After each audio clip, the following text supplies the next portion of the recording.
राधे राधे दोस्तों, जय श्री कृष्णा। तो आइए श्रवण करते हैं दुर्गा सप्तशती का दूसरा अध्याय।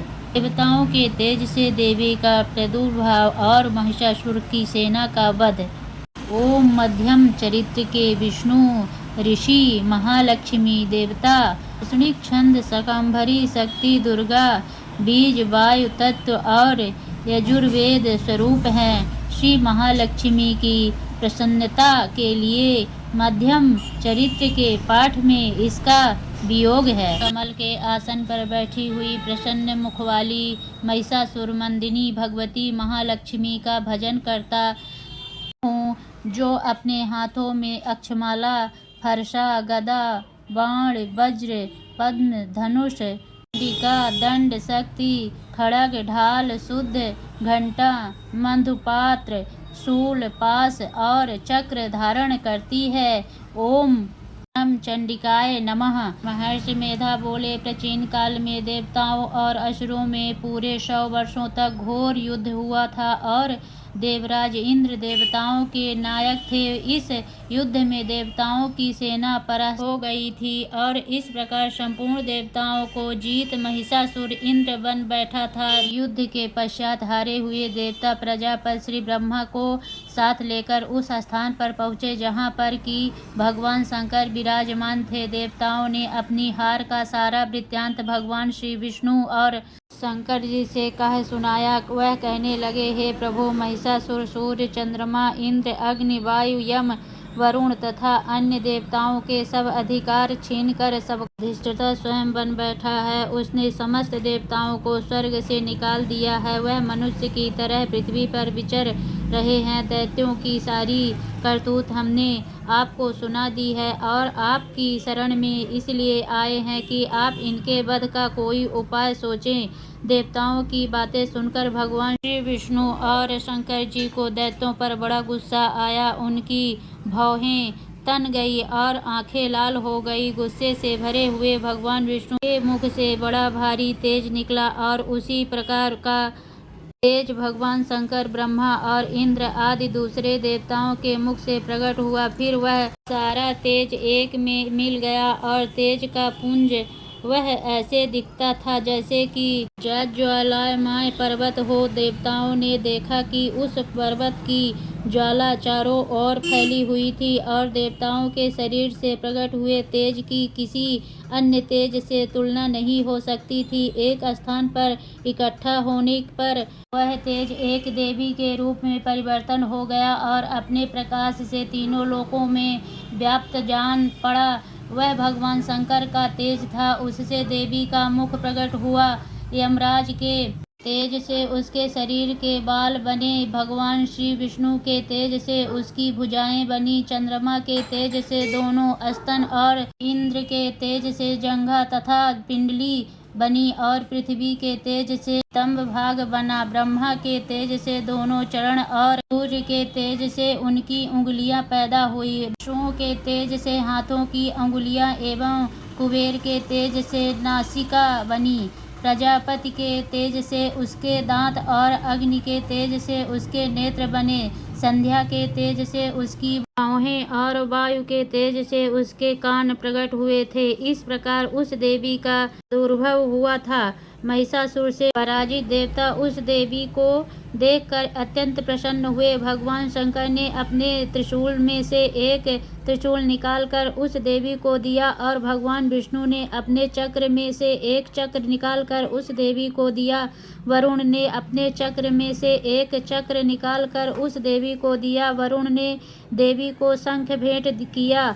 अग्नि ने उसे शक्ति दी। वायु ने उसे धनुष और बाण दिए। सहस्त्र नेत्रों वाले श्री देवराज इंद्र ने उसे अपने वज्र से उत्पन्न करके वज्र दिया और ऐरावत हाथी का एक घंटा उतार कर देवी को भेंट किया। यमराज ने उसे काल दंड में से एक दंड दिया। वरुण ने उसे पास दिया। प्रजापति ने उस देवी को स्फटिक की माला दी और ब्रह्मा जी ने उसे कमंडल दिया। सूर्य ने देवी के समस्त रोमों में अपनी किरणों का तेज भर दिया। काल ने उसे चमकती हुई ढाल और तलवार दी और उज्जवल हार और दिव्य वस्त्र उसे भेंट किए और इनके साथ ही उसने दिव्य चूड़ामणि दी, 2 कुंडल कंकड़ उज्ज्वल अर्धचंद्र, बाहों के लिए बाजूबंद, चरणों के लिए नुपुर, गले के लिए सुंदर हंसली और अंगुलियों के लिए रत्नों की बनी हुई अंगूठियां उसे दी। विश्वकर्मा ने उनको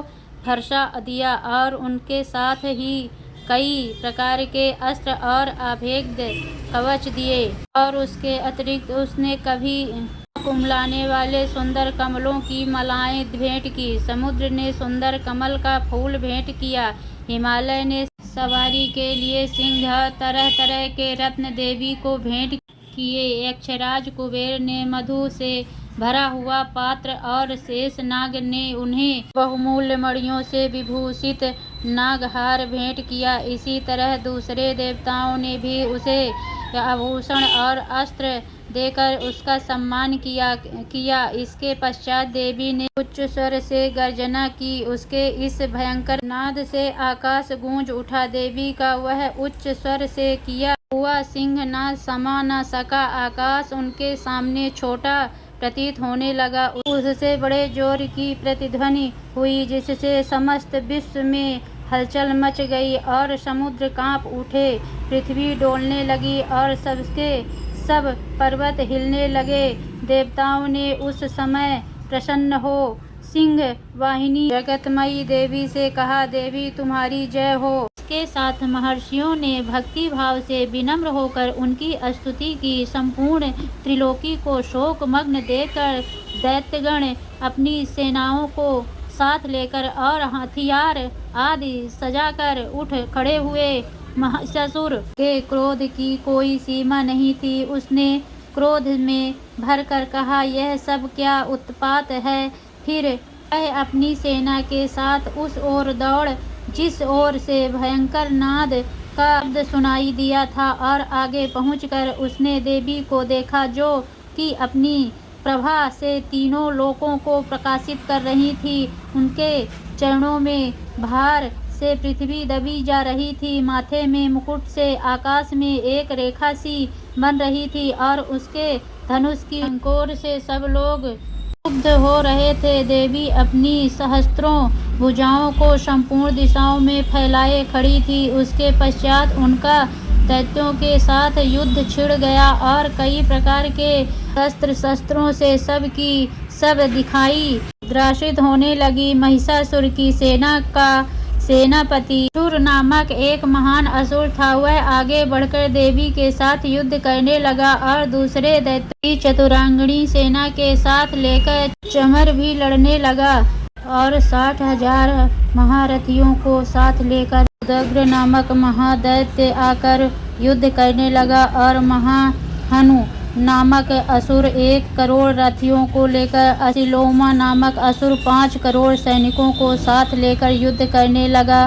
बस्कल नामक असुर 8 लाख असुरों को साथ युद्ध में आ हटा। बिडाल नामक असुर 1 करोड़ रथियों सहित लड़ने को तैयार था। इन सबके अतिरिक्त और भी हजारों असुर हाथी, और वहाँ पर यह घोर संग्राम हुआ था। वहाँ की भूमि रथ, हाथी, घोड़े और असुरों की लाशों से भर गई थी, और असुर सेना के बीच में रक्तपात होने के कारण रुधिर की नदियां बह रही थी। और इस तरह देवी ने असुरों की विशाल सेना को क्षण भर में इस तरह से नष्ट कर डाला, जैसे तृण कष्ट के बड़े समूह को अग्नि नष्ट कर डालती है। और देवी का सिंह भी गर्दन के बालों को हिलाता हुआ और बड़ा शब्द करता हुआ असुरों के शरीरों से मानो उनके प्राणों को ढूंढ रहा था। वह देवी के गणों ने जब दैत्यों के साथ युद्ध किया, तो